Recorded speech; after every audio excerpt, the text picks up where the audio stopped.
आता जी रुग्णालय प्रशासनाकडनं जी माहिती मिळते आतमधनं की डॉक्टरनी जी प्राथमिक तपासणी केली त्यामध्ये अनिल देशमुख यांची प्रकृती स्थिर आहे, त्यामुळे आज दुपारपर्यंत त्यांना कदाचित सुट्टी देखील दिली जाईल असं सांगितलं जात आहे। मात्र 12 वाजता हा कॉल घेतला जाईल की नेमकं काय करायचं। या संपूर्ण प्रकरणामध्ये पोलिसांचा जो प्राथमिक तपास पुढे आलेला आहे, प्राथमिक तपासामध्ये पोलिसांनी 4 अज्ञाताविरोधात गुन्हा दाखल केला आहे। मात्र काही प्रश्न देखील पोलिसांसमोर उपस्थित होते, कारण की किरकोळ अंधार होता आणि इतक्या वेगाने गाडी असताना कसा काय हल्ला झाला, त्यासोबतच हल्लेखोरांना कोणी कसं काय बघितलं नाही। आणि सोबतच आता या संपूर्ण प्रकरणामध्ये जो बेलगाव फाटा आहे, त्या फाट्यावरती तिथलं जे स्थानिक गाव आहे, त्या गावच्या स्थानिकांचे देखील बयान घेण्याची प्रक्रिया पोलिसांनी केलेली आहे की नेमकं तिथं काय घडलं होतं, कोणी ते वाहन बघितलं का, ते वाहन उभं होतं का, की चालत्या वाहनावर हल्ला झाला, या संपूर्ण प्रकरणाची चौकशी केली जात आहे। सध्या अनिल देशमुख यांच्यावर मॅक्स रुग्णालयामध्ये उपचार सुरू आहे, त्यांची प्रकृती स्थिर आहे।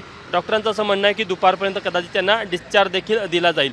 मात्र नातेवाईकांनी जे गंभीर आरोप केले आणि काटोल विधानसभा मतदारसंघामध्ये देखील उलटसुलट चर्चा पाहायला मिळते। मध्ये अनिल देशमुख यांचे नातेवाईक असेल किंवा त्यांचं गट आहे की त्यांचं असं म्हणणं आहे की खरे तुषार अतिशय उलट्या सुलट्या चर्चा आणि ह्याच्यावरनं दोष एकमेकांवरती केले जात आहेत, पण आशा करूया की त्यांची तब्येत लवकर बरी होईल। धन्यवाद आपण दिलेल्या माहितीबद्दल।